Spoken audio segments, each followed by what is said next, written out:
I'm not surprised, motherfuckers.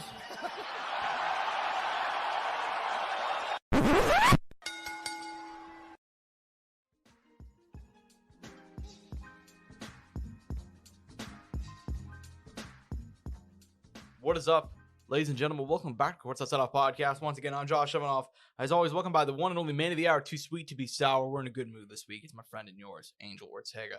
We got a lot of stuff to talk about this week. UFC 318 went down. UFC Abu Dhabi's going down. PFL happened, allegedly, in South Africa. Some fight announcements. Manny Pacquiao was robbed and more on this episode of the Courtside Soundoff podcast. That's right. I'm giving him a teaser. For a second, I thought you meant like legitimately robbed after his Manny Pacquiao was robbed in he was robbed in Las Vegas. But anyways, few sponsors of the show: Rogue Energy, ELYXR, and BetMGM. Rogue Energy, they keep me fueled up while I'm at home doing this show. No matter what I'm doing, though, they get me to the finish line. They can help me get there as well. The code SOUNDOFF at checkout. The code SOUNDOFF at checkout for 10% off of all your energy needs. Same thing for ELYXR, guys. They got some great Delta 8, Delta 9 products. Get you really high. You can have some fun with them. Code SOUNDOFF, all caps when you spell the brand's name at checkout for 10% off of all their amazing stuff. And lastly, our friends over at BetMGM. BetMGM, following down below, you can get up to $1,500 in bonus bets paid back. That's if you do not hit on your first entry. Contact 1-800-GAMBLER if you're having any issues. But if you want to have some fun with us, go ahead and follow that link down below. Angel, we talked about it, man, last week. UFC 318 going down from the Smoothie King Center, New Orleans, Louisiana. The retirement of a legend. Dustin the Diamond Poirier, one of the action stars of a generation, a former interim champion, even though he didn't have a title heading into this one, a BMF, for lack of a better term. The wars with the likes of Conor McGregor, Dan Hooker. Dustin Poirier beat both of them. He beat Justin Gaethje. He beat Max Holloway twice heading into Saturday night. But Max Holloway getting one over on the Diamond in his final fight, defeating him by unanimous decision. The scores being 48, 47, 49, 46, 49, 46. Both men were dropped. Max, for his credit, coming out hot, man. Normally, Max is a guy that it feels like it takes him a little bit to get going. He's kind of a volume guy. Doesn't always open up early. He was firing off shots early and often in this one. Dropped Dustin Poirier early on. Nearly finished him. Dustin, though, survived through 2 knockdowns. Ends up, I believe, in round 2, dropping Max himself. It was a back and forth fight throughout. Although, granted, Max Holloway largely doing the better work. What did you make of the fight, man? It was a fun one. And if for Dustin Poirier, if there was a way for him to go out, this is kind of the perfect way. Yeah, no, I mean, I don't know if it could have been much better, you know? I think it was as good as it could have been. Obviously, outside of the victory, right? Yeah. Which would have been a perfect way to go out, you know, having that nice 31-9 record, now 30-10, but still 30-10 still a great record. Still a good record. Yeah, still a good record. I don't know, dude. Like I said, it's always once you hit double digits, I like having like that really big. Granted, it is 20 fights more to, but I really like seeing that big difference. Yeah, personally. But that's not. I mean, and granted, we also got to talk about Dustin's record itself. I mean, it's stacked, you know, with everything and anybody. So I really wanted. I hate to say it. I mean, I'll just be open. I really wanted to see Max win this just because he was going to be around. Mm-hmm. He was going to stick around. He still has more to give to this sport. You know, one guy's leaving, you know, out of his own goodwill, and he's fine with that. And he seemed fine with it. You know, I thought the packages, I thought everything they did. I think doing it in Louisiana was perfect. I mean, and then all the love, all the attention. I mean, you saw how important Dustin. Little Wayne walking out. Yeah, you know, like you saw how important Dustin was to the city, to the sport, to this community. It felt like a proper. This out of all the send-offs we had, this was the best send-off ever. And it's not. I don't even know if they'll ever have one this good again. The only one I could compare it to is Robbie Lawler. But even then, that was a circumstance where it's like Robbie Lawler's 40, he's past his prime already. He just so happened to get this incredible 16-second knockout. Yeah, it was the first knockout in years. Like the perfect circumstances aligning. This one was one where they set it up the right way. Like Dustin Poirier, we knew that he was still great, but I think this is the first fight where in a while I looked at him and be like, oh, he is 36 now. He is getting slower. He did put everything he had into that final title fight with Islam Makhachev. Oh, so he was already a little bit out, dude. And another thing I even mentioned in that, I'm like, look at Dustin, dude. He's got the tan. You see the tan lines. Like, he's comfortable. You know what I mean? Yeah. Well, and also it helps that, not helps, but helps your point, in that final 10 seconds.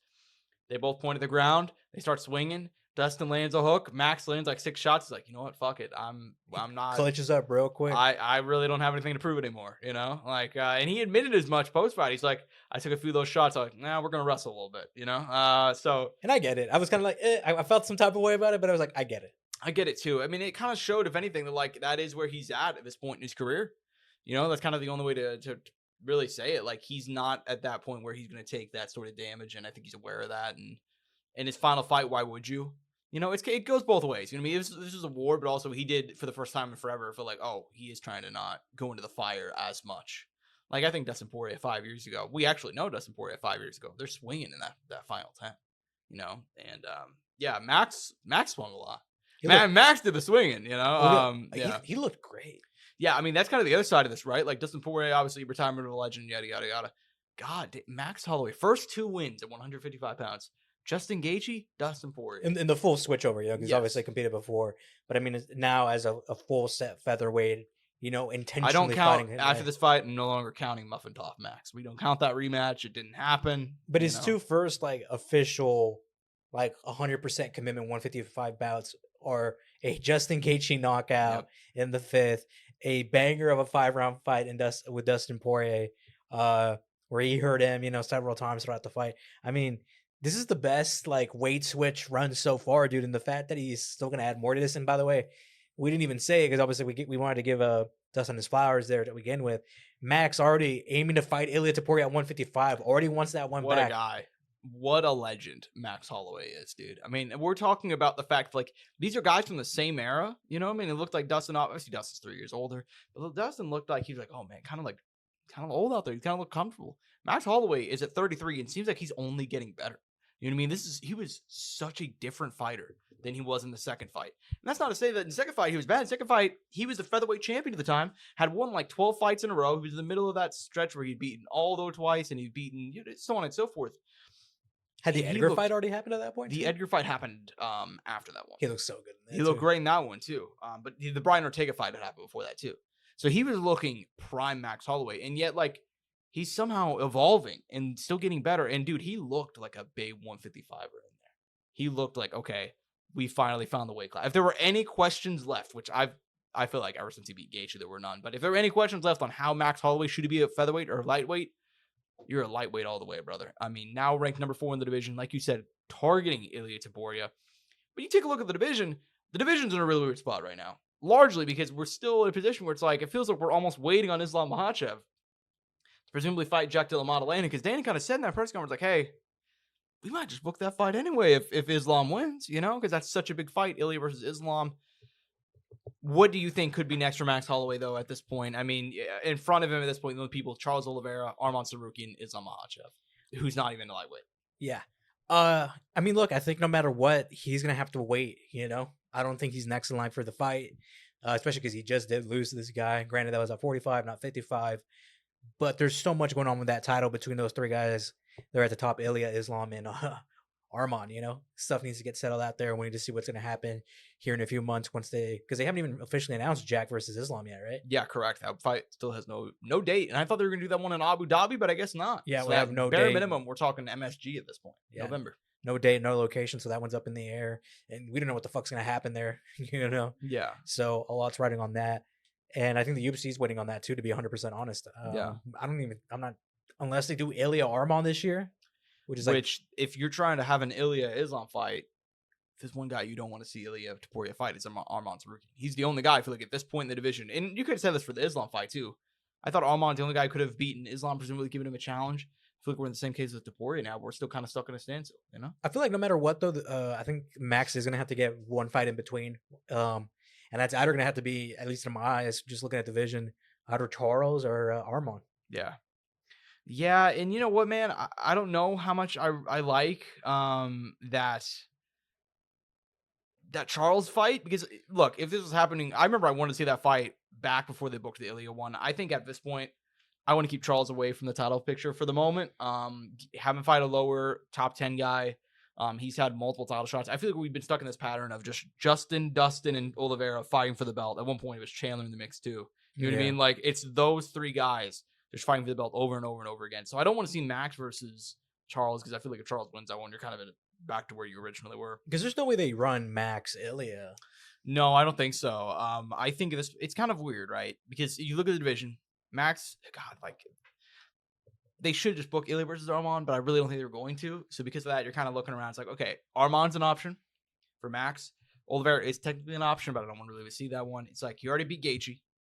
Hooker, it's a banger. That's a banger, but I don't know if it makes sense. I don't think it necessarily makes sense. Yeah, and then Gamrot, Dariush, Pimblett, Fiziev. That's what I'm saying. I think he's very limited unless he's going to fight like Pimblett, right? Yeah, and Paddy's been linked to Gaethje. Although Gaethje's been saying like, if I don't get a title shot, I'm going to retire. Well, and that's like, okay, bye, Justin. Yeah. Like, with the way the division's looking right now, you're kind of waiting unless you start running through fools. Yeah, unless they're like, you know what, fuck it, we're just going to do Ilya versus Justin. Why not? You know, like let's just fuck Arman Tsarukyan. You know, like which they might do that because they don't like Arman Tsarukyan for pulling out. But yeah, so Max is kind of in this weird spot because he, like I said, I feel like he needs one more in between there, and then he can kind of, get that one back. Yeah, and it's unfortunate. I feel like for Max because he's now going to become a casualty of the 155 escalator where they're all just kind of just like waiting slowly to get to the top to get their title shot because they had to wait on Islam, who would only fight once a year, and now they're now waiting still on Islam. Dude, we gotta blame the bottom half of the division, dude, because no one is surging. No one's got a win streak. That's a good point as well. Where it's like, I need that step up. I need to fight one of those top 3, top 4, top 5 guys. I don't even just blame the top of the division and the promotion of this. I blame actually the lower half of the division for not having guys coming through and putting themselves in the position where you got a guy who's like on a 5-6 fight win streak or something like that, or 4 even, who's like, dude, I want to give me a shot at one of those top 5 guys. Give me a shot at one of those top 3 guys, 4 or 5, 8, whatever it may be, so I can break through. There's no one in a position like that right now. And the guys that we've had that have tried have largely fallen short. I mean, we have right now. Here's the bottom. I already told you the top 10. Here's the bottom 11 through 5. Joel Alvarez, to his credit, streaking right now, but he's. By the way, I've seen like a number of things with him on Twitter where he had that fight booked. I can't remember what happened, and then he's like, I think he might have even officially made a statement, or a statement came out on like there was an act. This is actually a bad thing that he said that he was going to switch to 170, and then on Twitter I saw something else, and granted, like this is all Twitter, you know how this fucking shit goes. Yeah, that the UFC was like, no, you're staying at 55. So that's interesting. Okay, I don't know what the fuck's going on there. Like I said, you know how the internet is, you know how Twitter is. Yeah, we'll have to do some digging on that. Yeah, but Joel Alvarez, if he stays at 155, okay, streaking guy.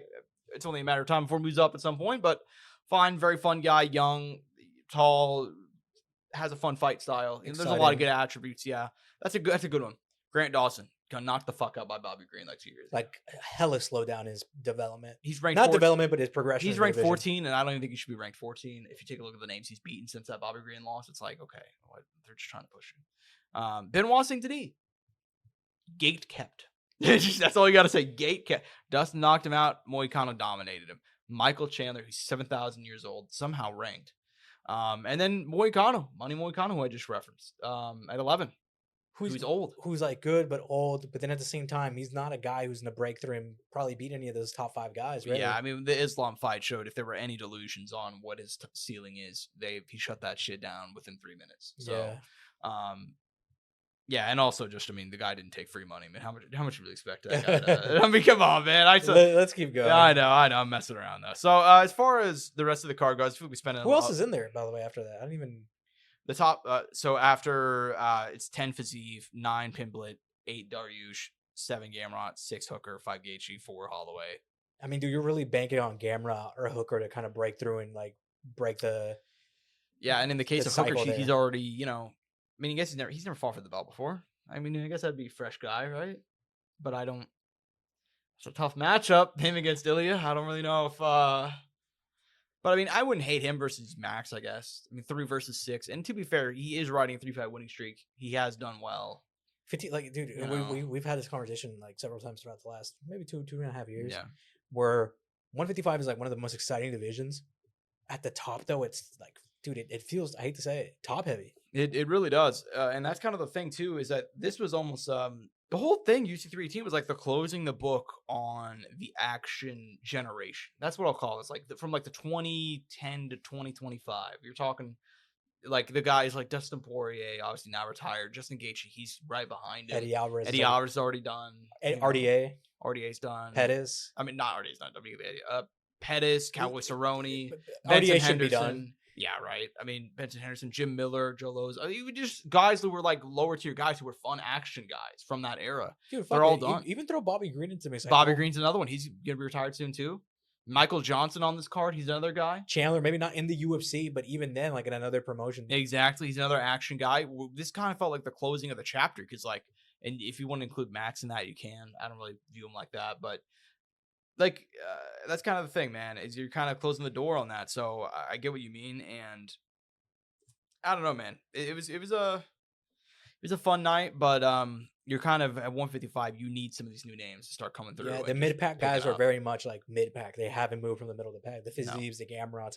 Yeah, I mean, even the Hookers in there, they're stuck in the middle. Yeah, I mean, Hooker is probably the one where he's like exceeding the most. Obviously, he's back to number 6. At one point, he was unranked. You know, delayed by injuries, dude. Delayed by injuries. He's lost a lot to the top level. Islam ran through him, and like, granted, damage. That was a 1 week notice fight, but still, you know, like he struggled. And Fiziev and Gamrot are the guys that I look at like. You were supposed to be the guys. You were supposed to be the guys coming through. And same thing for Armand. I view those three as kind of like the main three of like, you guys are younger. Who did Gamrot lose that slowed him down? Because he beat Armand, but there was a fight in there that he did lose. And he beat Hooker. He beat Jalen Turner. I don't know. We can't remember it. I'm trying to think who was the loss in there. Because it was Dan Hooker. He lost to Dan Hooker and Beneil Dariush. Oh, yeah. And a very old Dariush. Yeah. So if fucking Dariush just got to win. Yeah, dude. he's moving along. So it's like and even then it's like of those three, it's like obviously Armand's done the best. It's like, but even then he's fucked himself because he pulled out on, 1 day notice. The UC hates that shit. Hours notice, pretty much. Yeah, pretty much. It's like they hate that shit. So it's like, all right, you were the guy. You of all like everybody else failed, but Armand, we still had you. Never mind. Like, all right. Now we're back. So, yeah, we'll see what happens next for Max Holloway. Great career for Dustin Poirier. I think we kind of eulogized him last week, so I don't think we have a lot to say. But, yeah. I think they need to book Ilya Armand, dude. I think, like, now that we're talking bite the bullet, like, if Armand wins, so be it. So be it. You get Islam versus Armand. There you go. That's another. And even then, it's like, would it really be that bad to have a young dude as champion with a fun fight style? Like, obviously, he kind of, people hate him because he talks some shit sometimes, but, like, that just kind of adds to it, And also, like, dude, you're telling me the Ilya Armand rivalry can actually, dude, I feel like those guys can like generate some fucking heat. Oh my God. I know they can. Because they're very much the same personality when you really think about it. It's just that Ilya's won 2 titles and Armand hasn't yet. They're both very cocky dudes, talk a lot of shit. They're both kind of dismissive to the opposition, almost like, do you think you got a shot? Okay, dummy. They're very confident. They're very confident. So they could talk a lot of shit. They can make that a fun fight. I just think UC's not going to book it because Armand has I put that fight 60-40. Like, genuinely. Like, I think Armand's working. I've said this ever since he debuted. Like, this is a guy that future championship material. Just so happened he exists at a time where Islam Makhachev was a champion. Now Ilya Topuria. And he's in ridiculous shape, great athleticism, powerful as fuck. Not very tall, but he's not short. Thick. He's thick for the division. He's a dense human being. He's very dense. God, dude. Just talking about that fight gets me excited. Dude, yeah. No Diddy. He is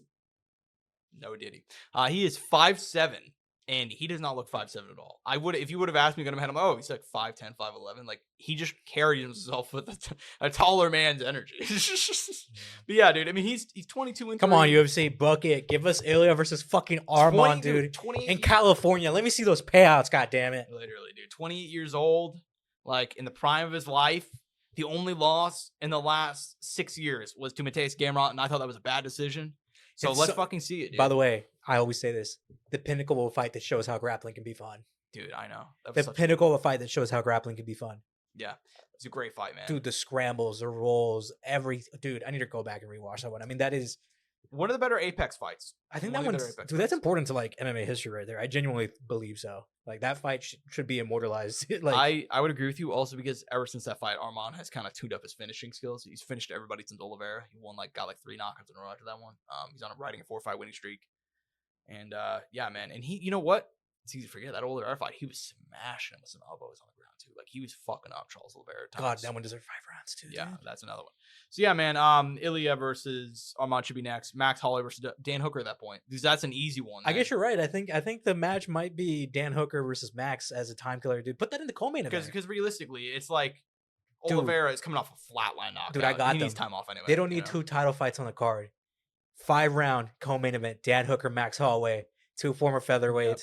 Now at 55, main event, 5 rounds, belt on the line. There you go. Ilya versus Arman, dude. There you go. It's so fucking easy, dude. So easy. God, I'm happy we just talked about that right here and just we're gonna get a variation of like Ilya versus Max too. Or just get Dan Hooker versus Or we're gonna get Paddy Pimblett versus Ilya or some shit. All right, man. Co-main event. Dude, if you get Paddy versus Ilya, like I don't even know what to say. Lose my mind. Yeah. So co-main event. Paulo Costa. Hey man, good call by you. Defeating Roman Kopylov 30-27, 30-27, 29-28. Roman looked fine out there. Just Paulo, dude, coming forward, acting like Paulo Costa again, throwing strikes, throwing some heavy leg kick, dude. He looked good. Yeah, he looked all around good, powerful, strong, especially against a dynamic guy in Roman Kopylov who has good strikes, decent on the feet, good power. I mean, it was. I'd say. I mean, let's just say it, vintage Paulo Costa. Huh? I said it was vintage Paulo Costa. Oh yeah, for sure, and it was a must-win fight too. Oh yeah, it was important. Hopefully we continue to get that, man. Genuinely, like if we continue to get this, like this makes the division very exciting. We needed a Paulo Costa around. We did, dude. We really, really did. I mean, you're talking about a guy that is so much fun, and even if he's not that much fun, like he talks a lot of shit. He's gonna get you involved, and he called out Chimaev too. Yeah, he called out Chimaev. Now ranked number 11. That's. Can you show me the? Yeah, I'm actually genuinely curious. So, rankings. He is tied with Marvin Vettori because they love ties in the rankings. The UFC matchmakers and rankers. Excuse me. Tied with Marvin Vettori, number 11. Brendan Allen, number 10. Anthony Hernandez, number 9. Roman Dolidze, number 8. Jared Cannonier, number 7. Kyle Baralho, number 6. Robert Whitaker, number 5. Israel Adesanya, number 4. Hamzat Chimaev, number 3. Sean Strickland, number 2. Nasruddin Imavov, number 1.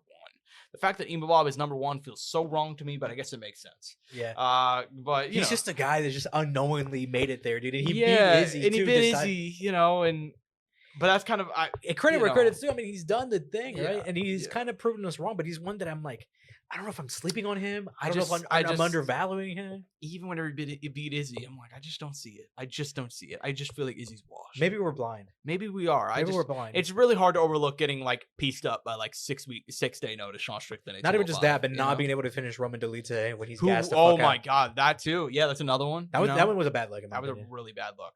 But that's besides the point. Paulo Costa ranked number 11 at this point in time. Obviously, he wants a Hamzat fight. If he can win one more, you can book it. I think you should give him right now in between because I don't know if he'll be able to get that one. If I'm being completely honest, let's just be a little realistic here. Jared Cannonier, Roman Dolidze, bro. Those are both exciting fights for him. Booked against MVP, I thought. Oh well, if that's the case, then Roman Dolidze. Yeah, I like that. That makes sense. That'd be a fun fight. I'd watch that. Or the loser Whitaker RDR. That's another one. Yeah, I wouldn't hate that. Yeah, fuck it. Why not? I mean, I think he's at a point where like he could book him against anybody. And it's kind of irrelevant who he fights as long as he's just moving up. As long as it's a ranked guy and it's I mean, look, Paulo Costa is so much fun both on the mic and in the octagon. So if he keeps his head straight, we needed this. Yeah, the division needed this. He needed this. We'll be chilling. Talk about this one, dude. Holy airball. Shit! Holy shit! I am at a lot, dude. I said going into this fight, I was like, you know what? D-Rod, he's won 2 in a row. He's impressed me. I thought he was old, but maybe he can make this one a fight. And you were like, no way, man. Like, have you seen who he beat? And I was like, yeah, you got a point. Like, but it was true though. No, I'm actually agreeing with you. I'm saying like on paper, this was the most surprising performance of the night. I don't think there's a number 2. Oh no. This is the shocking result of the night. He was one of the biggest underdogs, I think. Yep, correct. Defeating Kevin Holland by unanimous decision, 29-28 across the board. Some people made some fucking money, dude. Yeah, dude. I'm still in shock. Kevin Holland, there's one look, if there's one thing you could say. I think I even said this would be like a very bad look if you lost. I think I said it like openly on the show. Like it's one thing to lose to MVP. It's one thing to lose to Marvin Vettori for 185. It's one thing to lose in like short notice when you're stepping in and having this crazy fight with a guy that's ranked above you. This was the fight where they're like, hey, Kevin Holland, go out there and put on a highlight against a guy who's damn near 40, has a shitload of fights, has not won a lot recently. And he didn't do it. I got an interesting take for you. I think they should run this one back. Really? I think they should run it back. Now, why not? It's exciting. Dude, why? Like, literally, why not? Why the fuck not? Yeah. What downside is there? Give him 5 rounds. Yeah, like, someone tell me, is there any downside to D-Rod and Kevin Holland fighting again? And D-Rod's 38, dude. I don't even really think he's looking at going up in the division. I think even when they mentioned him calling out his next opponent, who did he even call out? I don't even think he called one out, but I think he kind of was like, maybe you should. I think whoever interviewed him there, maybe it's like, maybe you should fight Gilbert Burns next. He's like, oh no, I don't know about that. Like, I think he even played it off. I mean, he's ranked number 14, but at 40, dude, he's looked outside of this fight. Like, it would have been one thing for Kevin to win, and then he calls out Gilbert Burns, because I'm like, okay, that fight makes sense. Yeah. Yeah, I mean, now that you bring it up, I wouldn't hate it. I mean, I think it's such a weird fight, too. Like, Kevin Holland was like, this fight was so weird because, like, they were both inches away from finishing each other, you know? Like, yeah. And, credit to D-Rod, right? Like, D-Rod looked at gas from, like, minute 7 onwards and, like, just kept on chugging. He kept rallying. Like, he kept, like, just composure in there the whole time and brought it to Kevin Holland. Dude, I don't know what went wrong here. Maybe too much activity. I mean, this definitely happens. We've seen it, right? Guys are way too active in a year. It catches up to them, and they end up losing when you don't expect. And this is one that I didn't expect him to lose. I thought he was going to come in here and win, and he was going to have, like, a heck of a year, and then hopefully, like, put himself in a position to get, like, I don't know, like a decently ranked opponent, maybe slow down, take a camp, you know? Yeah, this would have been his 3rd win in 2025, Kevin Holland, if he came through. And Gunnar Nelson, he beat Luque +1, and I thought that was, like, a genuinely great win. He dominated Luque, submitted him. A guy who's really good on the mat himself. So it's like, yeah, the fact that he lost, it's still mind blowing. He can be high level elite guys, you know, he can. That's genuinely like a fact about Kevin Holland. But once again, I don't know if this was a lack of focus. I don't know if he overlooked them. I don't know if this was a game planning issue. I don't know if it's too much activity that caught up to him. I don't know if it's him yo-yoing between weights to try to find 85 and 70 to be active. Also, I think he genuinely is a guy who doesn't have his body composition down to the maximum at 170. I think he's a guy who is able to easily make the cut to 170. He doesn't have the most muscle mass that he could possibly have at 170. He could probably pack on a little bit more and have a little bit more pop, because I still, dude, D-Rod looked fucking big in there compared to him. He did, yeah. I mean, you could not, if you were to ask me which of these guys is like a 185er, D-Rod could have looked like a 185er in there. Yeah, I mean, I'm pretty sure D-Rod fought at 185 like once or twice, but he's a seasoned 170 or so. Yeah, man. I mean, I'm still just in shock about this one. I mean, it's one thing to lose, but fuck me, man. I mean, and for me, like I said this going like last week, like if you lose this one, this is essentially the end of your time. It's like, okay, this guy could be a contender. Like, well, even though he's been like, oh, I don't give a fuck about the belt. Like, Kevin, we know you. But he goes back and forth, dude. I fucking hated this, and I thought he kind of realigned. But the record 28-14 now. That's just brutal to look at, is it not? He got me back. Well, it's but at the same time, you do take into account this guy is like short notice guy. No, I know, but like to take it from 21-5 to 20. Yeah, dude, 28-14. What the 6 fights in 1 year in there? No. I mean, yeah, that would have been right after the 6 fights in 1 year. Dude. 21-5 had knocked out Jacare and a win away from fighting for the title. 28-14 to losses to D-Rod, and granted, everybody else was. You look at his losses besides literally this fight. It's like, oh, you lost to Hamzat Chimaev, dude. It's okay. It pisses me off because I see the fucking potential, dude. Yeah. I see the fucking potential. Like, if he would have like dedicated himself to 85 and like actually put on the size, because I think he even talked about it. He's like, I'm not big for 85. Yeah, but dude, he was cracking motherfuckers at 85. Without the perfect body composition. And it's like, dude, what if you locked it in, threw on that fucking size, developed, bettered your wrestling? He would have easily been a top 5 guy at 85 probably. You and I have kind of like disagreed. The consensus around Kevin Holland from what I've seen online is like, okay, this guy needs to be a 170. He needs to stick to that weight class. And I'm like, kind of fuck that, not gonna lie, because like that's not the issue. The issue is not like he's on 185. It's just that he won't commit to whatever he chooses to do. I could see him, like you said, if he sticks at 185, it's like, you know what? I'm going to go to my wrestling camp. I'm going to go to wrestling class every day. Every day I'm going to wrestling class. I'm going to eat so much food. I'm going to get big for the division. Kevin Holland might be champion. Granted, that's going back a few years now. Yeah. I'm not talking about, God forbid, not now, but like 2021. If we're looking leading into the Vittori fight, yeah. Yeah. Like genuinely, people forget, he rocked Brunson and Vittori in those fights, but he just couldn't keep him off of them. Yeah, as not a big 85er either. Exactly. That's whenever he's bouncing back and forth. So I think he said he was walking around like 190. Yeah, something like that. Like 192. These guys walk around like, I think Izzy like 205, 210. And Izzy's not big for 185 either. I mean, these days, no, but he's recomp though. He did recomp like later into his career. But like those guys up there, dude, they're walking around 205, 210, some of them 220 maybe even. Yeah. So if you're a Kevin Holland fan, you're just in shambles after this weekend, and it's hard not to blame you. I mean, maybe this is finally where I'm like, he's the action fighter. I should just quit thinking he's gonna focus. He's gonna be that entertaining guy. He's gonna be our cowboy. But even Cowboy fought for the belt twice. That's the thing, though, right? And he beat. Yeah, it's just such a back and forth thing, man. With him, I really don't know what to say about him. I mean, I think with him, and it's crazy, dude, because you just know if he strings a few wins together, he can fight like a decently ranked opponent. If he won this one, he might have fought Colby or somebody. You know what I mean? Get a top 10. Buckley. Like Gilbert Burns. Buckley. They have history. Yeah, there's a lot of guys. So it's like, now you're back to the drawing board. Like I said, I wouldn't hate if they booked this fight. I just think it's pretty rare for the UFC to kind of like run it back. Why not? Rematches like this where there's not some sort of controversy. You know? So I don't think they will, but I wouldn't hate it.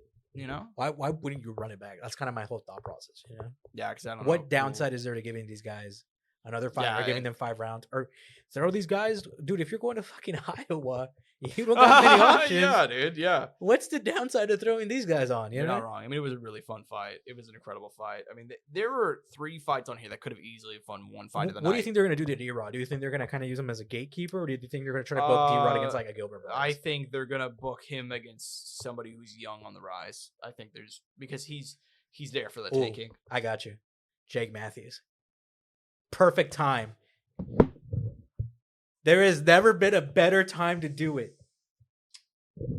I could see it now, Angel. I could see it. Number 14, Jake Matthews. Finally. In the UFC. After damn near 15 years. He's only like 32, but he's 15 years in the UFC. Just give it to me, goddamn. Jake Matthews.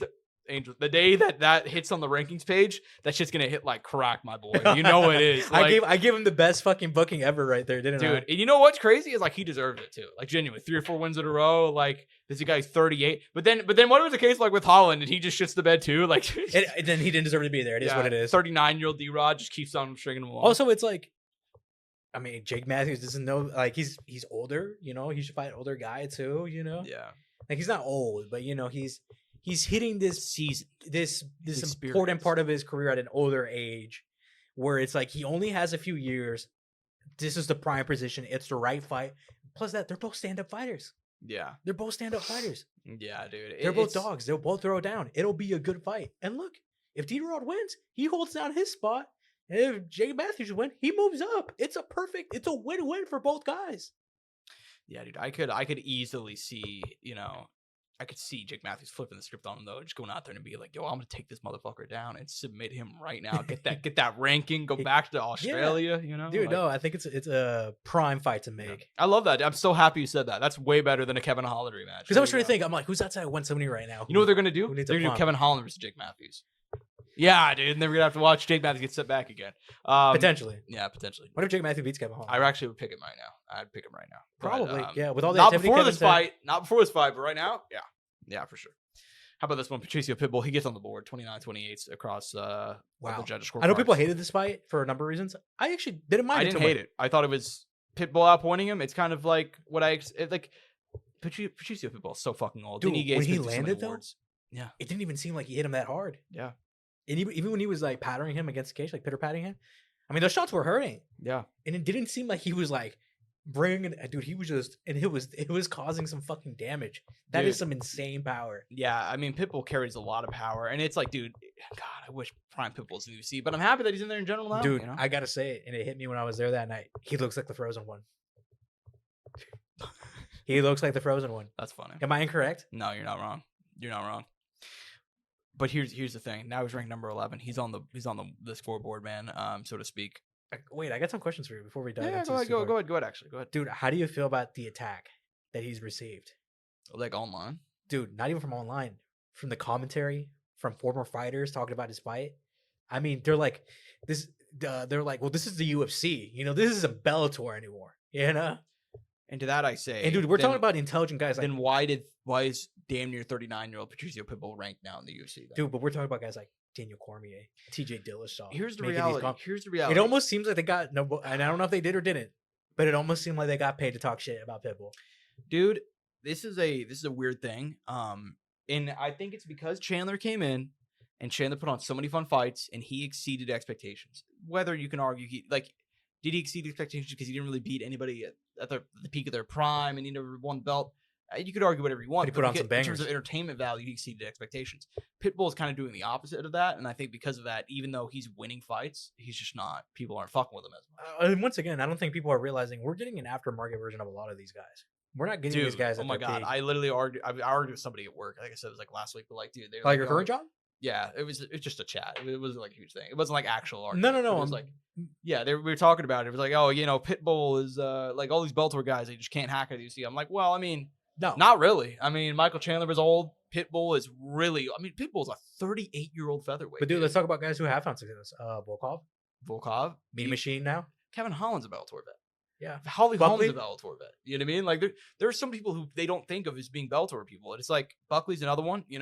MVP is 37 and he's killing it in 2 weight classes right now. So it's like Pitbull is really, really old. MVP is doing it old.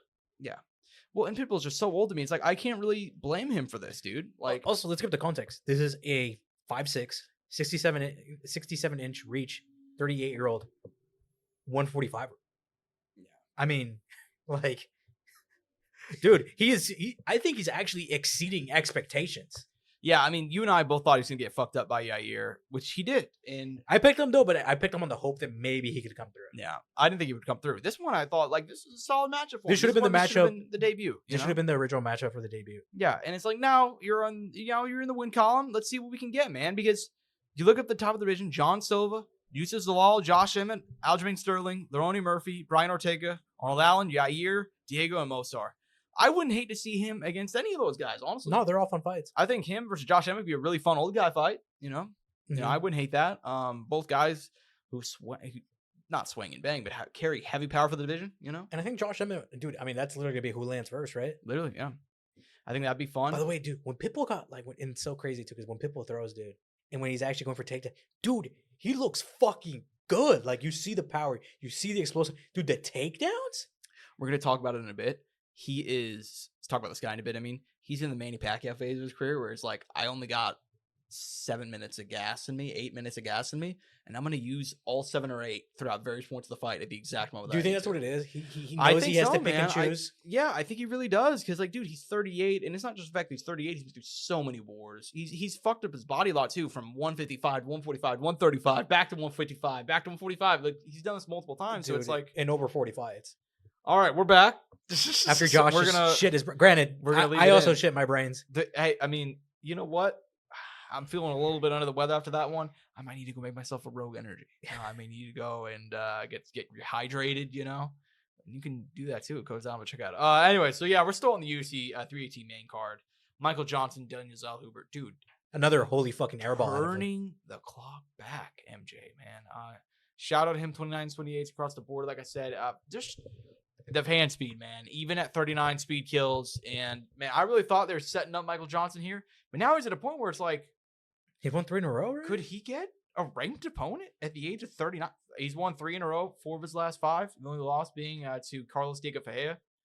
And if people remember that one, he was dominating that fight until he got caught. So...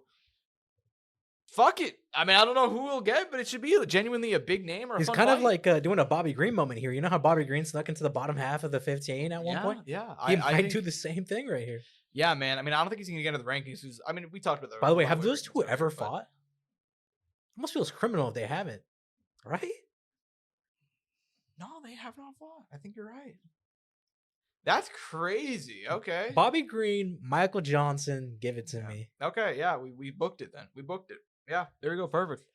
King Green currently unbooked, so let's run it. How do you feel about Zellhuber? I don't know what to say about Daniel Zellhuber. Technically, he looked great. He just couldn't. I don't know what to say here. He's 26. I can't write off a guy who's 26. I think this fight is important for development. At the same point, though, it's just like losing to a guy like Michael. If you're a guy who has any big future, I would assume you could beat Michael Johnson. So yeah, I don't know. But at the same time, back to the drawing board. Outside of getting dropped low, he didn't look bad. He didn't get beat up in there. He didn't get beat up. He got outpointed. He struggled with the speed. Yeah, which almost everybody does against Michael Johnson. So I get it. Mm-hmm. And I'm a big MJ guy, man. I still like that guy, even at 39 years old. Like, he is a menace. Like, literally, the nickname, he's a menace, man. But wait, Zellhuber, a fresh 26, and he turned 26 a week ago. Like, he's very young. So I'm not going to write him off. Like, it'd be like me getting fucked up on Michael Johnson. Like, I'm 24. Like, I'm not going to, you know what I mean? Like, dude, like, that's crazy to me. Because I still feel like I'm a young guy, I still feel like I'm relatively I don't know why I'm saying that I'm 24. You know, I mean, there's some people like Gen Z have noticed this. Like they're like, "Oh, dude, I'm so old. I'm like 25." It's like, nah, dude, you're fine. Right. Like, you're cool. You're chilling. Deanna Zell Hooper, you're fine. You're chilling. You got to get back to the drawing board. Get a few wins under your belt. This could be a learning experience. I think that's what it has to be, man. Anytime anything like this happens or like a fight you think you were gonna win, you have to take it as a learning experience. Yeah. Along with that, I do want to mention people and it's funny because these fights happen back to back. People very hypercritical of our king, our goach, Eric Nixick. Yeah. After both these fights happened, which, by the way, on Twitter, dude, he was giving him good advice. I mean, there's only so much you can do. You can't football coaching, and I still think people don't understand football coaching, basketball coaching. It's radically different from MMA coaching. Like genuinely, because of the fact that, like, you can't drop a play. You can't take a timeout. You can't do like little things that you would be able to do. That is like a main coach's job. Also, there is no next week if you fuck up here. You know what I mean? Or if you're experimenting or you're trying to fight differently. You know? Oh, I'm gonna run a few plays and I haven't ran these plays in the playbook. We're gonna save these for the big moments. You know, like there's none of that shit. Like it's MMA or it's boxing, and it's like you can give them advice in the corner. You can prepare them as best that you can. You can give them a strategy. You can watch film and a lot of that stuff. But at a certain point, it's up to the fighter to execute. Also, and if that fighter can't execute, there's nothing you can do. Mm-hmm. And as I say, also, we never know what's going on in these guys' heads, dude. You don't know? Yeah. We don't know if this guy just got some fucking bad news right before the fight. We don't know if his girlfriend just cheated on him. We don't know if he's going through a fucking breakup. Like, we don't know if he's depressed. You know, there's a dozen and fucking million things that could happen in your life that can lead you having a bad night in there too. You guys have watched Leon Edwards fight? Like seriously, that sounds like a joke, but like it's true. Like you can't make somebody do something if they don't want to do it and they can't execute. You literally can't do anything. Mm-hmm. So I thought Eric Nixick was fine. I still think Eric Nixick's a top 3, top 2 coach in the game, and I don't think he's number 2. I think Eric Nixick maybe it's possible that this isn't the right matchup, and I'm not saying but maybe Zell Hoover needs someone different. Maybe like this is just an example, but maybe he needs a Antonio McKee type. Okay, there you go. You know, I'm not saying that's necessarily what he needs to do, but I'm just saying like sometimes, dude, you need to find that guy that you wouldn't like. It's like that. It just fucking works. Yeah, and sometimes the greatest coaches in the game don't have the best connection with their fighters. You know what I mean? Like that's just sometimes that happens. Maybe they don't have a great connection. Like, but if you're moldable, you know, like Eric Nixick can do a lot with you. So 100%. Yeah, I'm not gonna shit on him. Like I did see people shitting on him. I'm like, that's kind of crazy. But yeah, I'm like, dude, a coach can only do so much, man. Yeah. And I'm like, I don't feel like he was giving him any running instructions. Maybe the game plan wasn't necessarily the correct one. Maybe that's what you could say. But even then, dude, your fighter's still in there. He has to adapt. He has to adjust to situations. I didn't inherently think they had a bad game plan either. So it's kind of, you know, based on what I saw executed. So I'm kind of weird. Nonetheless, going one down, we're going to go to the prelims. Vinicius Oliveira defeating Kyler Phillips. Kind of a surprise for me. I thought Kyler had more to offer here. But dude, Oliveira looks good. He did look good. He looks good. And then how about fight of the night? Brendan Allen, Marvin Vettori? Wow. Yeah. Wow. How about this? What if we go out there and we just throw nothing but 1-2s down the pipe, 15 minutes? What do you say? Wow. Let me tell you this right now. This is the best Brendan Allen on the feet performance we've ever had, and it's not even close. He looked great from minute 1 out there, dude. He brought it to Marvin Vettori. I mean, this is the most aggressive, most mean Brendan Allen we've had in my entire time of watching him in this promotion. I mean, he looked fucking great. He made Marvin Vettori look like shit after the first round. I do need to add some context to this and give a caveat. I completely forgot this happened. Marvin Vettori lost his brother earlier this year. And his brother wasn't sick. You know, he didn't die of an illness. His brother quite literally died in a house fire, which is fucking horrific.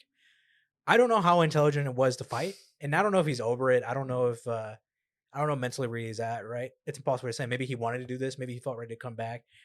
Grief is a very hard thing. I don't know, dude. I think maybe fighting wasn't the right choice. You know, since it happened. Yeah, and granted, only he knows where he's at, right? Diabolical Brendan Allen's post-fight interview. I'm not losing my family in the building or whatever, you know, his brother. I think he said, I'm not losing my brother in the building. Did you not hear that? Wow. Yeah, that's funny. I don't think he meant anything by it, but that's diabolical. I think it was bad timing with everything that had gone on, but I don't think it was meant like that. No, I don't think so either. But I mean, yeah, so best Brendan Allen performance on the feet that I've seen in a minute. Also because Brendan Allen's brother was in the venue, and also he's a combat vet, and I think he's a quadriplegic? Something like that, yeah. Yeah, it wasn't a negative thing. He wasn't making fun of Marvin Vettori. It was just so that this terrible thing had happened recently too. It's like, oh fuck, did you forget? Like, but this is bad for Vettori, dude. I hope he takes time off. I don't know if he can afford to take time off. I'm talking in the financial sense. But dude, take a year. Enjoy the life. Roman dude. I mean, I knew we were done. Kind of cooked for a minute after we lost the Roman Delite. Yeah. This was kind of the one where it's like, if you really lose this one, you got to really. This is a huge setback. Massive. 3 losses in a row, 4 of his last 5. And dude, just I can't imagine the mental's in a good place now because of the way he lost, what he's gone through. Like, I hope he's probably seeking some sort of help, some sports psychologist, something, dude. Because if you're going to continue to compete, you need to improve as a fighter. You need to have some strides, and then I hope that emotionally he's in a good place. Because a lot of people, dude, in this sport, especially with fucking Twitter and how it is, man, like, and it's a lonely sport too. Like, it can be a lot mentally. Yeah, man. I mean, I feel bad for the guy. It's impossible not to feel bad for him. I mean, it's one thing to lose, but it's another thing to have to deal with grief in that sort of whole process at the same time. So for Marvin Vettori, take some time off, man. Get your head right, and maybe I'm not normally in favor of this. Give him a tune-up. Give him a guy on the outside of the top 15, maybe an older guy. I don't know, something fun. I'd have to look more at the division to think of who specifically, but I think in telling you for promotion, you have to talk to this guy. Like, really. Like, if you care about him, in reality, they're just gonna give him Apollo Costa rematch. Ikram Aliskerov. Yeah, something like that. Something just tough, but no upside. Nonetheless, it's been surprising to me. Nikolay Vertinov defeating Francisco Prado by split. I didn't think Prado looked too bad. Yeah, for me, it was more about Nikolay kind of over exceeding expectations. It's a guy that got dominated by a weak notice Austin Vanderford. He almost fucked himself in this one though. He kept throwing that spinning kick, and then he kept getting, and then Prado eventually started catching onto that and started grabbing that back. And so I mean, that could have led to his divine. And I mean, it ended up being a split. There's a world. Yeah. What do you think about the decision? I was going to ask you. I thought it was the right call, but I had a backdoor for Prado personally, but that's fair because this is actually the MMA decision's a split on this one. Looks like it was about three of like. I'm not going to count all these, but it looks like 3 of like 11 media members thought Vertinov won. And then it looks like it's 61% of fans thought Prado won. So it was kind of a 60-40 split. I was in that 40 who thought Vertinov won. I wouldn't necessarily. It was a close fight. It wasn't a robbery. Yeah. If they would have gone the other way, I thought it would have been fine too. But the moment I heard a split, I'm like, oh yeah, Vertinov won that. Yep. There's a moment you just know. Yep. Nonetheless, dude, how about this one? Ateba Gautier. Oh my God. I mean, I knew it, but dude, once again, I just feel for my boy Robert. I feel so bad for the guy, man. I feel so bad for him. And that's got to be it for his UFC run, I would assume. Fucking KSW it is, baby. You know, something like Rob Zilla and KSW makes so much sense, dude. It really does. But yeah, I mean, now he's 1-3 in the UFC. It's tough. I don't know how long his contract is. I wouldn't be surprised if he gets cut. If he gets another fight, dude, it is must win, King. It is must win. Losses to Ryan Loder, Torres Finney, which I thought he won, and then now Gautier. Yeah, it's tough. Actually, so it's quite quick technicality. He had 2 wins on Ultimate Fighter, 0-3 in the UFC officially. But what that means is he probably has one more. Probably has one more. Generally signing these guys 4-fight deals, so probably gonna get one more, but we'll see. How about Islam Duletov knocking out Adam Fugit in 1 round? Not surprising at all. Good. I mean, he had hype. Obviously, him being a Versace model, a lot of attention this weekend. What is the crossover between modeling and fighting, bro? There's just so many of them that it's just like they're killing. I don't know, but he looked good. I mean, 170, still kind of there's still a lot to say. I mean, he beat Adam Fugit. I don't know if you can take much from this, but I'm just but as a young prospect, I mean, he looks interesting and he looks athletic. It looks like he has power. I'm what it is. He just looks like a fun guy to keep an eye on so far. I would agree with that. 1 down, Jimmy Crute defeating Marcin Prokhnio. Kind of what I expected. A get back for Jimmy Crute. He needed this one. Hadn't won a fight, I believe, since 2021. So nasty little armbar too. Man. Yeah, good stuff there. Got him down early. Heavyweight Ryan Spann defeating Lucas Bresky. This has to be the end for Bresky finally. Yeah. Ryan Spann back on the winning column. Good for him. Bruno Ferreira defeating Jackson McVeigh. No surprise there. First round armbar. Liked what I seen out of him. Bruno Ferreira still. And then the only women's fight on the card, Carly Judice knocking out Nicole Cavallari. 3rd round, knee to the body. Great. Dude, wow. Dominant win. Wow. Carly Judice, man. She's on the rise. She's not like she's never been like a prominent spot. She's still very young in her career. She's 5-2. But for 2-1, I've liked what I've seen out of her in the UFC, man. A split decision loss to Gabriela Fernandez, no shame there. Knocked out Eunice Dubin, just a brutal head kick, and now this one. She's got some finishing power as a women's fighter at 125, so I like that, man. It's not very often you see that. She's 26. I mean, I think once again we were talking earlier. I don't even know if we mentioned it on the show. This was when we were in the green room, but development, man. Yeah, development. I mean, she doesn't have a big record, and she's.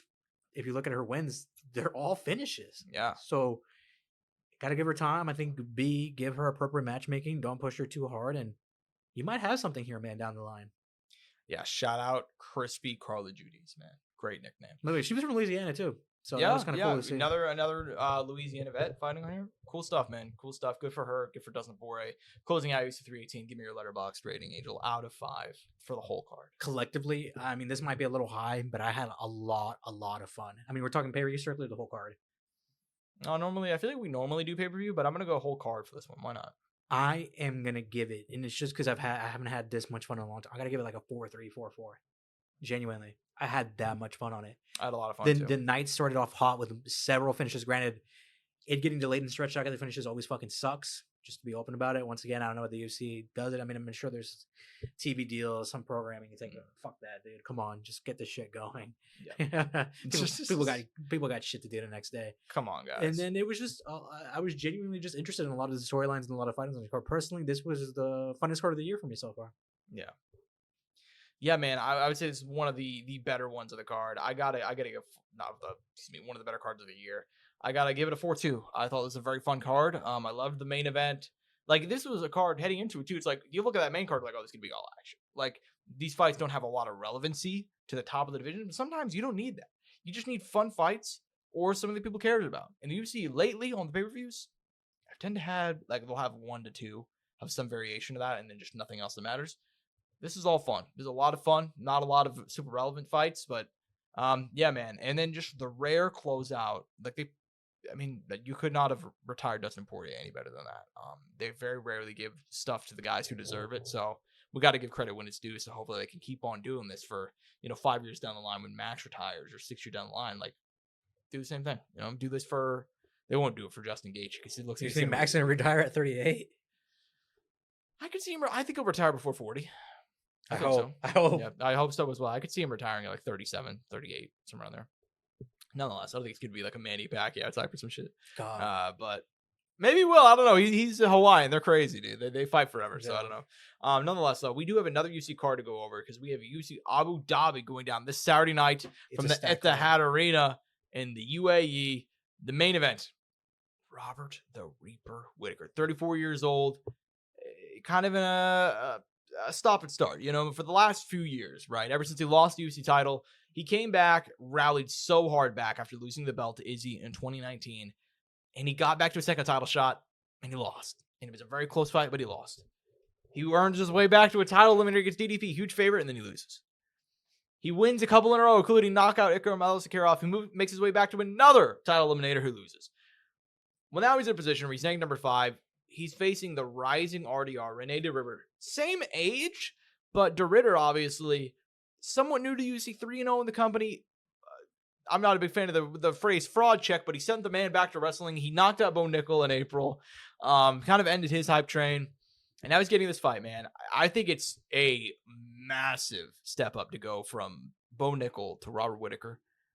This is by far the best guy he's faced in the UFC, but look, man, obviously, if there's a time to catch Robert Whittaker, it's after he broke his entire, the bottom half of his teeth against Hamza Chimaev when he had his jaw broken. So give me your thoughts on this fight, man. According to the current line from our friends over at BetMGM, -160 for Robert Whittaker, +125. Look, I mean, keep it simple. I mean, Robert is one of those guys you can just never count out, man. I mean, look, if you look at his losses, he's only lost to the elite of this division, man. Chimaev, Dricus, Israel Adesanya. Those are his his last 3 losses. This guy's still so fucking good. I think he has still so much to fucking give and stick around, and he could just somehow claw his way back to that title shot. I'm gonna go Robert Whittaker here. I love RDR. If RDR beats Robert Whittaker here, I will be shocked. Yeah. I will be surprised. And if he does, the sky's the fucking limit for RDR. I don't know what to say at that point. Genuinely. Yep. Genuinely, I won't know what to say. Yeah, I agree, man. I mean, he's a rare talent, Robert Whittaker, and I still think, like I said, plus 125 coming back for RDR. It's a very close fight. I'm actually gonna pull up the line because I think the line might have moved because I'm not sure if the thing I'm looking at is updated. By the way, he will be taller and have a bigger reach. I'm looking at a 6'4" to 6 foot, 73.5 inch reach, 73.5 inch reach for Robert Whittaker, and 78 for RDR. I'm happy I checked, by the way. The odds have tightened since Best Fight Odds has not been updated. Minus 145 for Robert Whittaker, plus 120 for RDR. I'm gonna take Robert Whittaker. Full disclosure, I think just this is such a huge step up. He's very well rounded. And I think RDR largely got one over on Bo Nickel because he did a lot of small things, right? Like the things that Bo Nickel were not used to, like being active in the clinch, staying moving, trying to always jostle for position, so on and so forth. Robert Whittaker is a seasoned grappler, but he's also a seasoned MMA fighter. A guy that can flow between the striking and the grappling. A guy that can, in the clinch, he's just a fucking monster as well. I mean, it's going to be I think it's going to be a good very, wrestler too. Yeah, I think it's going to be a very interesting fight. I think late on, Robert Whittaker might be able to catch him and get him out of there, maybe for finish. You've seen RDR tire at times, so but we got to give credit to RDR. He's a motherfucker. His submission game is live anywhere against the cage, on the ground. I think from bottom, from top, side control. I mean, he is a threat everywhere. It's gonna be dicey, but I think if Whittaker can get out of those early rounds unscathed, he has a very good shot of finishing him late. Yeah, 4 rounds, 4 or 5, something like that. Maybe just pulling out a decision too. Like I said, I would not be surprised at all if RDR wins here, but I'm gonna go ahead and roll with the Reaper. Also, we got to say it. Taller guys always give him trouble. Yeah, that's true. Historically. Yeah. It's just a fact. Darren Till, Adesanya. Let's see if that continues with RDR. Yeah, we'll see. How about this co-main event? The weirdest one, but also over time, it's kind of growing on me. I don't know how you feel. Piotr No Mercy Jan, the former champion, 18-5 is the record. The former UFC bantamweight champion. He's in a weird spot. Let's call it for what it is. Ever since he lost to Aljamain Sterling at UFC 273 in the rematch, where he kind of got dominated early, he did rally late, but that was a fight that a lot of people expected him to win. He ended up struggling. He lost to Sean O'Malley. It was a very controversial decision. A lot of people thought he won that fight. I think on the first watch, I actually gave it to O'Malley. I think second one, I was like, yeah, Jan probably should have got it, but you get the idea. And then he got dominated by Merab. Well, he beat Song Yudong. He had a lot of injuries, came back late 2024, beat Davison. He's taking on a guy, Marcus McGee, who is the oldest bantamweight prospect of all time. He's 35 years old. He's 10-1, though. He's 4-0 in the UFC with some really good wins in there. He's coming off a win over Jonathan Martinez. This is a big step of his career. Peter Yan's a 4-1 favorite, though, and for good reason. I'm not going to bury the lead here. I think he's going to get the job done, but what do you think? I mean, dude, whenever you're going to see a moment like this where you got a guy who doesn't have a lot of time, but is getting that opportunity where it's like, this is your one chance. This is literally Marcus McGee one chance. He won't have 4 more years of rebuild. He doesn't have 3 more years of rebuild to get into position to fight for a title. This is that opportunity. I don't think he's going to be able to get it done, unfortunately. I think Piotr Jan is just too fucking good. A monster on the feet, good enough on the ground, good scrambler, great in the clinch.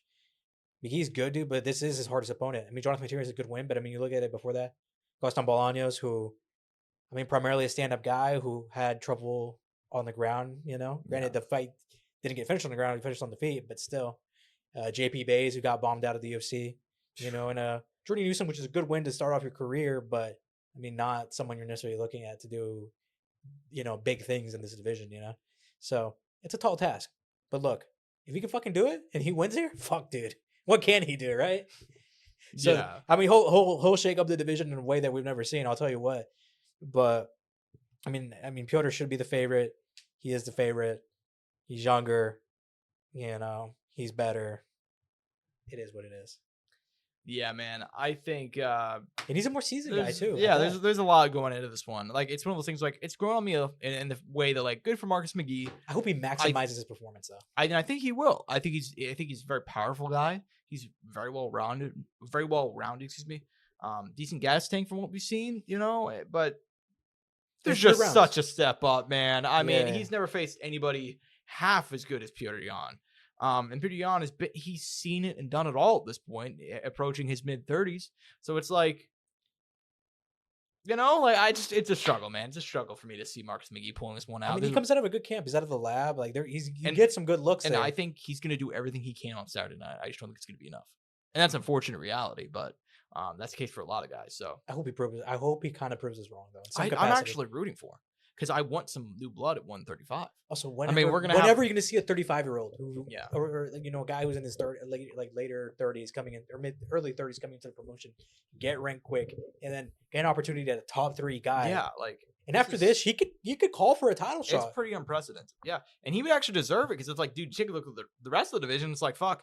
I mean, Corey's fighting for the title against Merab, but especially like Corey, like he doesn't really deserve a title shot right now for being like if the division were in a better place, he wouldn't be getting it, you know. So it's kind of a weird place. So I'm actually rooting for Marcus McGee to pull it off, but I just don't think he will. Mm-hmm. Take a look at the rest of this UFC Abu Dhabi card. Sharbutin Magomedov taking on Marc-Andre Barriault. You're talking about a guy who's just like.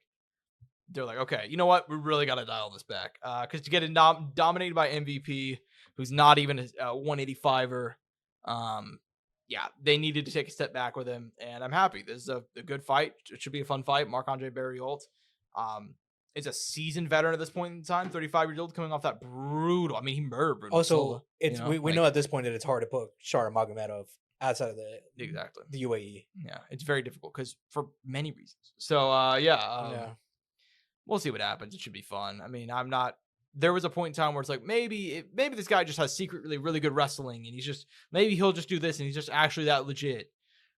He's a fun guy. That's fine. Yeah. I mean, and I like watching him. I've liked every single fight. And obviously, dude, he's fun. But he's not as good as I think as people wanted him to be. Maybe he'll get there, but I don't know. He's almost 30 and blind in one eye. So nonetheless, Oscar Mobalive taking on Jose Ochoa. I like that one. That should be fun. I like Oscar Mobalive. Good fight. Yeah. Nikita Krylov, Bogdan Guskov. How about that? Dude. Krylov, man, just quietly trying to chuckle on, get back to a decent place, you know? Before he lost to Dom, he was riding that 3-fight win streak. He looked good. But he had some time off, so you can tell that he wants that activity. Exactly. And Bogdan Guskov I still don't know what to think about him, to be completely honest here. He got dominated by Volkan in his debut, but since then he's 1-3-0. Granted, not great competition, but still, I mean, it should be fun. How about this? Dude, I can't believe they let Bryce Mitchell go to the UAE. I mean, that's crazy. But Bryce Mitchell, Said Nurmagomedov, I like that fight. At 135, I mean, this is one of the most important fights coming out of this card. I mean, when we come back next week, finding out whatever the result will be, I mean, dude, fuck, it's going to be a hell of a time. Yeah, dude, Bryce Mitchell, man. I don't want to say he needs a win, but, like, he had the Nazi stuff, and then, you know, he got just brutalized by John Silva. He got knocked the fuck out by Josh Emmett last year. I mean, he's been through a lot. Got beat up by ELYXR Topuria. Yeah, he's been through a lot in the last 2-3 years. So him taking on a Nurmagomedov, granted, there is a lot of... I'm curious to see how this weight cut goes, dude. That's a big question, right? He's 5'10", cutting down to 135. Yeah. I don't know what to expect. And Said is... Dude, Pitbull, who was 5'6", struggled to make that weight. Yeah. And granted, he's got carries a lot of muscle. And Bryce is younger, making that cut too, so it's going to help. I don't know, man. That's a very interesting fight. I'm happy you brought that one up because I'm very intrigued. Because Said is a guy that's not ranked, but, like, you know, a few moves here and there, he could have been. You know, like, he's still a very talented guy at 135. Oh, no. I mean, he beats Jonathan Martinez. Yeah. Yeah, like, he's genuinely... And you could argue that he won that fight, too. Yeah. He beat Douglas Silva, Andrade, Cody Stamann, Ricardo Ramos. Like, he has some very good names under his belt. Oh, yeah. But we'll see what happens. Muslim Salikov, Carlos Leo Miranda. I like that one. That should be a fun fight. David Grant, Damon Blackshear. Another fun fight. Yeah. That one at 135. Amanda Hebos, Tabitha Ricci. I love that book. I love that fight. Love that one. Ibo Islam, Billy Alenka. Kind of setting up Billy Alenka there, I feel like. But, I mean, you know, I like Ibo Aslan, so it could be a fun night. He's not perfect, but, I mean, he's 14-2.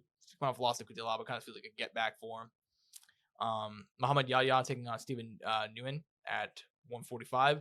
And then the fact that this one just buried on the undercard is insane to me. Yeah, I mean, we didn't even talk about this. I don't even know if we talked about it when he got signed. I think we mentioned it briefly, but not much. We definitely talked about it in private several times. This guy, Marcus Buchecha, is... I mean, if you've not heard that name and you're around... technically Marcus Almeida, but he's one of those guys, for those who don't know, he's one of those guys that's so good that you just call him by his nickname, so it's Buchecha. Buchecha, 5-1 as an MMA fighter, but it's not really so much as MMA fighting. He's just a little thing. It's like arguably the greatest heavyweight grappler on the planet right now, at least jiu-jitsu wise. You could look up the fucking wiki, man. You see the wins of Rafael Lovato Jr. He's beaten some of the greats. He's beat Gary Tonin. He's like so on and so forth. The only major losses he had is to this little dude named Gordon Ryan. So just a little unknown figure, Gordon Ryan. We'll see how he does in the future. But I mean, yeah, man, the guy's legit. He's so good. I just don't know what he has to offer to MMA though. That's the only thing. That's the thing. He's coming over from one where he had some decent wins. He beat Anderson Silva. Angel, that's how good he is. No, but no, for real though. I need to AI generate that now. Can you AI generate Anderson Silva versus Marcus Buchecha? Yeah, man, he beat Anderson Silva. He also beat Amir Agbari, and that was his last fight in November. He's 5-1. He's very raw as an MMA fighter, and he's 35. But he's heavyweight, so if he's even moderately good, it's like, yo, fuck it, man. Let's Tom Aspinall, Marcus Buchecha, you know. By the way, 6'3", 88 reach. He actually has a longer reach than Bidet. Bidet 77, 6'4". Yeah. Dude, the thing is too, the only thing that worries me about Buchecha is because he's pretty much said like, I'm gonna win with jiu-jitsu. Yeah. So yeah. Which I mean, that's fine because he has those skills. He will beat Martin Budet on Saturday. Like I think he will. You think he'll beat Martin Budet? I don't know. Really? You think it might get a little bit dicey for him? I think it can, dude. Budet's got power. He's got decent hands. He's not bad on the mat. I will say it is a bit tough for your first UC fight. I'm surprised they didn't throw him an Austin Dontel Mays. Jake Collier is still around. You know, like one of those guys. You know, they threw him into the fire. They threw him into the mix. Yeah, guy's 6-1. I mean, I'm picking him to win, but yeah, we'll admit that it is a little bit tough for your first matchup in the UC. You know, a guy just on the outskirts of the rankings. Also, his only loss was Gaziev, dude. Yeah, that's what I'm saying. Like it. I mean, he's ranked. I said outside of the rings. He's actually ranked 13. I was wrong. So also, Buchecha losing to Kane, aka Rugrug now doesn't look that bad. No. That's not a bad loss at all. Rugrug has genuinely improved a lot as an MMA fighter to the point to where it's like I would like to see him in the UFC. Well, now he won a title, and if he defends that title, dude, sign that motherfucker. Literally, man, literally. So yeah, no shame in losing to Rugrug. I like Marcus Buchecha. We'll see what he does. Anything else we want to talk about in this UFC Abu Dhabi card? No, not necessarily, man. We covered it. It's going to be fun. It's going to be early in the morning. A lot of matchups that I'm going to be excited to talk about when we come back. Dude, no. I'm like, I said it like a few weeks ago. From here on out, we're blessed. It's going to be such a great end to the year. Like here to the end, and as we continue to announce events and whatever's going to come up, like genuinely excited. Granted, they didn't announce an event that we'll talk about later that I'm not excited about, but we'll get there. No, we will get there.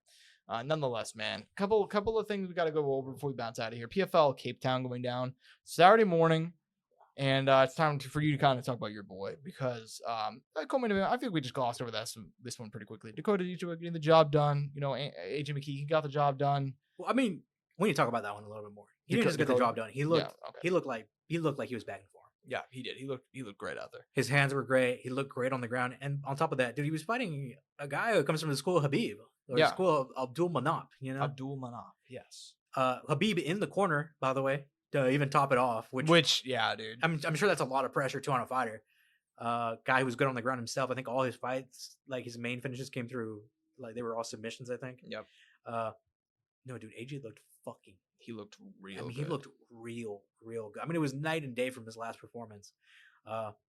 Maybe it was 45, dude. Maybe 55 just wasn't the move. Maybe 55 had some limitations for him. Maybe his body just didn't feel right in it. Maybe he just didn't feel comfortable in it. Yeah, perhaps. I mean, he looked good out there. I'll give him credit. And I feel like this is kind of a night of like a lot. It's just so unfortunate this fight card happened on Saturday when there was so much going on because like you had that performance. Corey Anderson opening up the main card, running through him, dude. By the way, the art of ground and pound.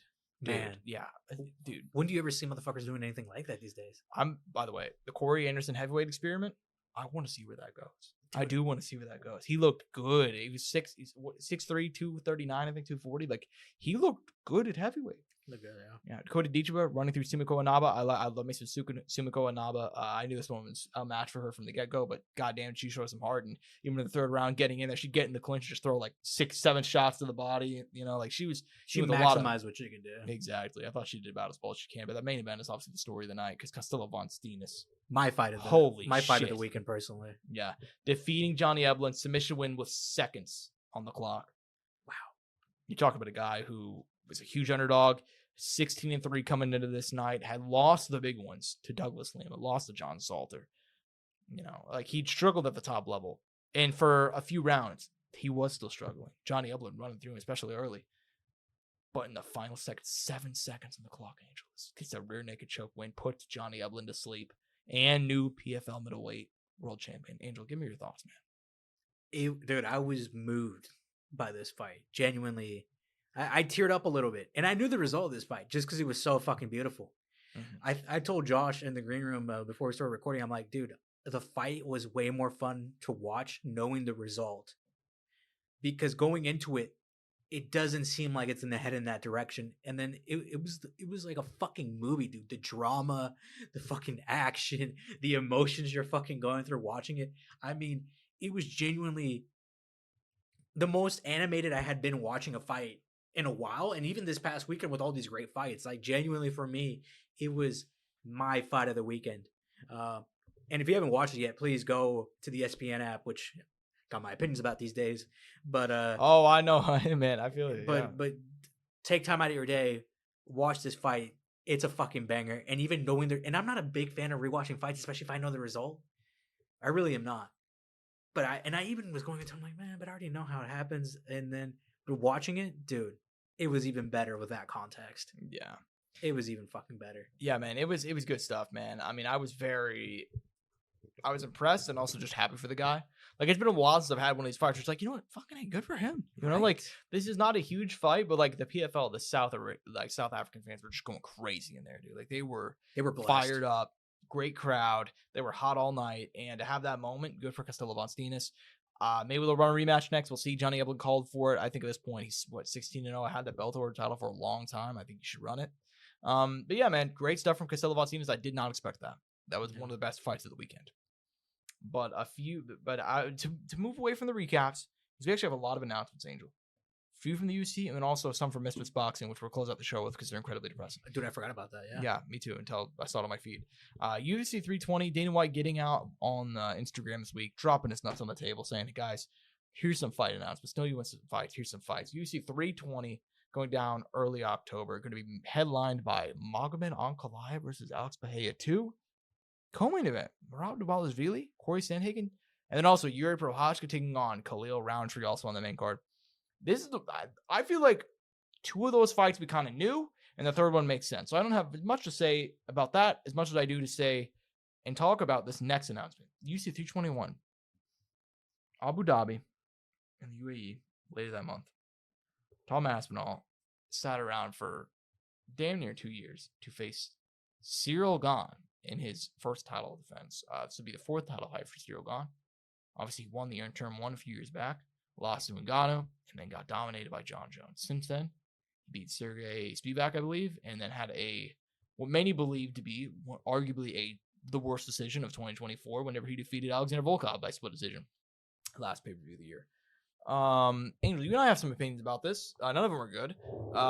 Give me your thoughts, though. You've been kind of like the Volkov guy for a long time. And look, Dana said, hey, Volkov, after the fight, that was one of the worst decisions I've seen. We're going to take care of you. They took care of him by giving him Jailton Almeida on a fight night, and now Ciryl Gane's getting the title shot. Give me your thoughts, Andrew. Well, for one, I got to, I'll give some compliments. UFC 320, fucking bangers. Bangers all around. Chef's kiss, perfectly. By the way, Yuri Roundtree called that one. We said that should be the next one to make. W called by the UFC there. Obviously, we knew Poatan and Magomed was going to happen. Great fight. Excited to see them run that one back. As far as 321, this is fucking disgusting. Just to open it up, just to be very blunt about this. This is horrific matchmaking. This was a disgusting choice. I'm disappointed they released this. There's a number of directions you could have gone that, maybe wouldn't have been the most exciting to me. Maybe wouldn't have made the most sense still. But this one, there is no intelligent, no cohesive, no way that you can convince me that this matchup makes sense. There's absolutely none. And if you can, please make an argument to me. Please write it in the comments. If you can genuinely convince me, I will send you $100 via Cash App. I am not kidding. If you can genuinely change my opinion, genuinely fucking change my opinion, I'd be more happy to oblige and pay out. But there's nothing in this fight that makes sense to me. There's nothing about this matchup that intrigues me. I have no interest in this. I would have been way even happier with the Derek Lewis Tom Aspinall fight than the Ciryl Gane Tom Aspinall fight. I would have been happier with Jailton Almeida versus Aspinall. I would have been happier with Alexander Volkov coming off a loss that he didn't deserve to lose against Aspinall, despite already fighting him and losing to him before. I would have been completely fine having that as a matchup. But I am not okay with a matchup that makes 0 sense with a guy who's what now 0-3 in title fights. 0-2 undisputed title fights, yeah, but both of them were really bad losses. Yeah, because if you just rewind the clock, guys, lost by unanimous decision after being taken down and dominated on the mat by a legless Francis Ngannou who had torn his MCL and ACL in one leg and had torn meniscus and ACL and MCL in the other. So who was getting sued by the UFC that morning too? Yeah, and still won. And then he got taken down by John Jones' first heavyweight fight and had not fought in 3 years. So for him to be getting a title shot basically entirely off a Ciryl Gane win, because let's be honest, Dana White himself, Volkov, you got fucked. I thought we're going to make it up to you. That's what he told him ringside. And look, I've heard the arguments, and I understand them, and I hear them.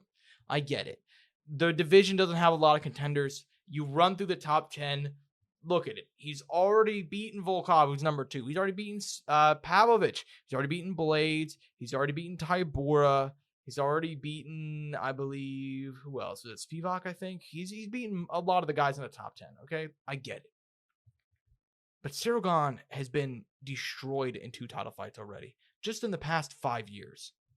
Not destroyed, but dominated, okay? And if I'm being honest, I think Volkov's last few wins are better. They genuinely are. His last few, because look, the split, yeah, sure, throw it in there. It's part of it. But before that, Spivak, Tuivasa. You look at Volkov, dude, he sauced up Pavlovich, like, big time. He beat Tuivasa in there, who Ciryl Gane also beat. He beat Romanov, who's now fighting the PFL, but that was a 16-1 Romanov. Yeah. And he beat Jairzinho Rozenstruik, who was a monster. By the way, all those, except for the Pavlovich one, finishes, by the way. Finishes early. First round knockout win over Romanov. First round knockout win over Rozenstruik. Early submission round 2 against Tuivasa. Dominated in there. It's a bad decision. I get why they're doing it. He's the number 1 contender. It's a new era. We got to give him this fight. No, it's so dumb. I got to be honest. It's so dumb. I would have even rather seen, this is going to sound fucking insane to anybody who's listening to the show. I'd rather you do Waldo's Cortez Acosta, because at least that guy has not fought for the belt yet. I've seen Ciryl Gane step up to the top level and shit his pants multiple times now. And it's just crazy to me that we're doing it again. Like, even if he wins, it's like he didn't deserve it. But we both know he's not going to do it. He's going to go out there and get taken down and finish inside of a round. Credit to them, though. I will say there's one positive thing they're doing. At least they got the co-main, what I presume will be the co-main event, will be probably the guy who fights for the title next, which is Volkov versus Almeida. Yeah, which is good. That sets the stage. And it's also progressing the division, which is healthy. Volkov and Almeida already deserve this fight over Gane, man. Like, it's just so bad to be. Even if it were to be like Volkov lost, it's like, but he didn't, though. Like, and we all saw it. You know what I mean? And it's not like the UFC is not... They've done this before when there's been such bad... I remember years ago, Jose Aldo, Marlon Moraes. Jose Aldo loses, but everybody and their mother thought he won that fight. It's like, yeah, fuck it. You can fight for the belt anyway. You know? Like, they've done this in the past. This is not a new thing that the UFC has done. So for them to just do the laziest option and go Ciryl Gane is just so disappointing, you know. And look, it's not the worst fight in the world, but we've already seen Ciryl Gane ducked Tom Aspinall previously until he got this title fight, which is like, why would you even reward that guy?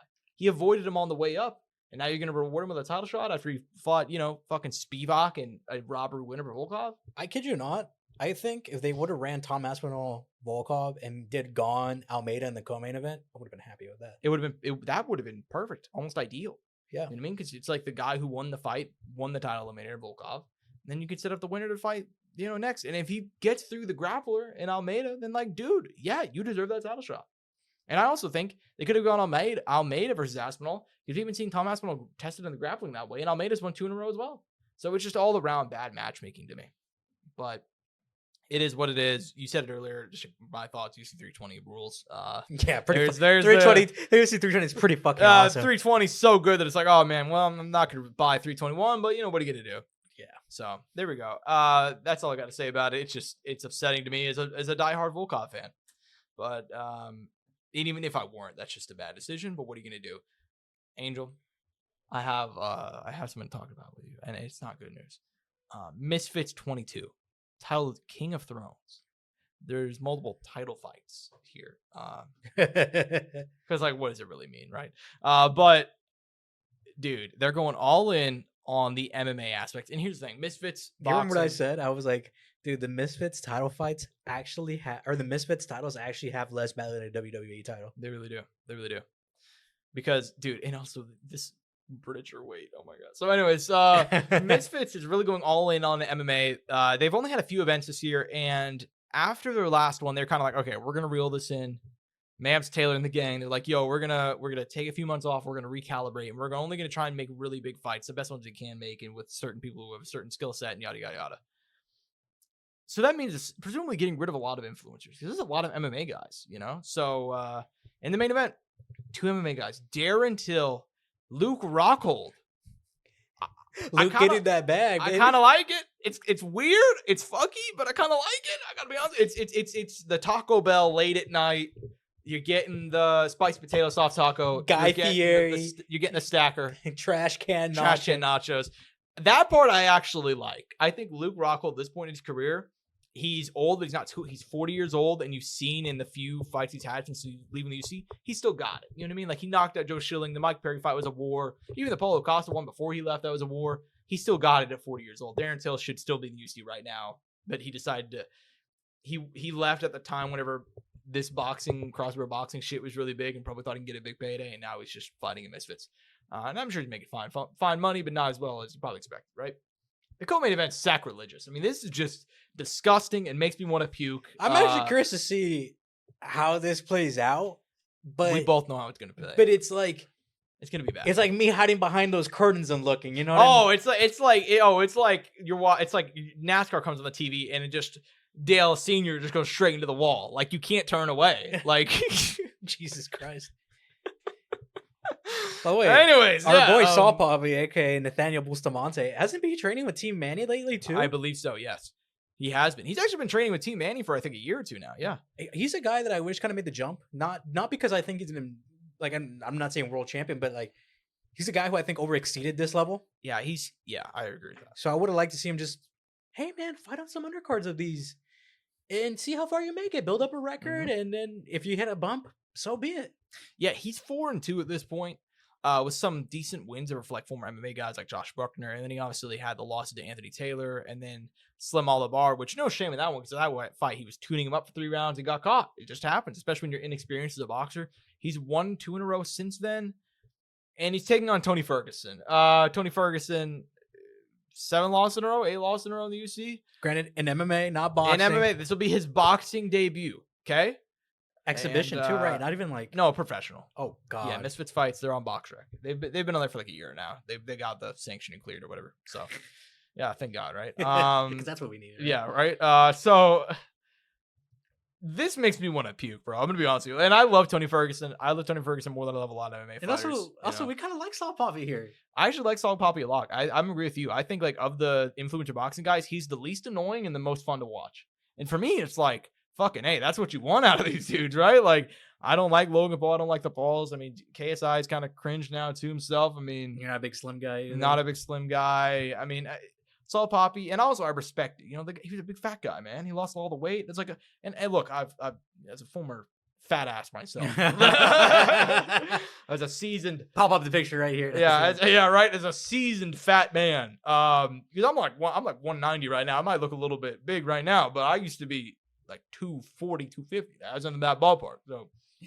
He was ready to step in on short notice against Alexander Volkov. Yeah, dude, I'm about ready to fight Tom Aspinall, dude. I was about to get in there and die, bro. That's yeah. But you know what? At least I haven't fought for a UFC title before, so I mean, hey, something new, right? But no, shout out Saul Poppy. I actually like Saul Poppy a lot. A southpaw too. I like that, but yeah, I mean. I don't like this. I don't like the co-main event. I like the main event. I hate the co-main. And then you also have the first Misfits MMA fight. Dylan Dennis taking on Warren Spencer. I believe he's 2-0 as an influencer guy. By the way, in the ring too, right? Yeah, correct. Hey, man, I'm all about it. I'm all about it, genuinely. Well, Warren's about to get choked out. Oh, I mean, dude, you're talking about it. Just the easiest tune-up of all time. 35 seconds, you know? This feels like they're like, hey, Dylan, we know that you're getting sued right now because you tried to promote our fight. And also, you did KSI pulled out against you. And then I think somebody else pulled out against you as well. So they're kind of like, all right, let's give him one in his wheelhouse. That's what it kind of feels like, you know?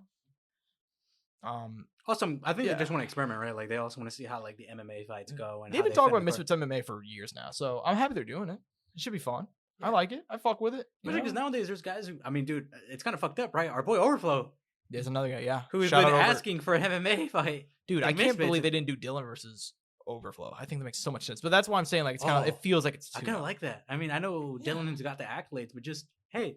Why not, dude? Worst thing that happens, fucking PJ gets submitted. Dude, Warren Spencer is a 2-0 influencer boxer who's training with Andrew Tate for this MMA fight. Like, they could have... Overflow is the superior option. Not a Overflow is a black belt who trains out of Gracie in Las Vegas. Like, had a couple boxing matches, and you know what I mean? So it's like, come on. That could have actually been interesting, fighting a 2-0 MMA fighter. Yeah, right. So that actually, dude, fuck. I mean, if I were Overflow, I could be campaigning. I'd be like, hey, man, give me somebody on the undercard. How old is PJ at this point? Oh, man, he's not that old. He has to be like... He's only like 31, 32. 34. Turned 34 last month. I mean, if there's a time to make it, right? Yeah. Yeah, man, I would like it. I would like it. Let's make it happen. Also, I don't know if PJ would be down. Kind of sad I won't ever get that probably. Nah, we'll see. He was in the comment section on the... We should just get him on the podcast. Be like, hey, man. Like, start campaigning for her right now, bro. Yeah, let's go.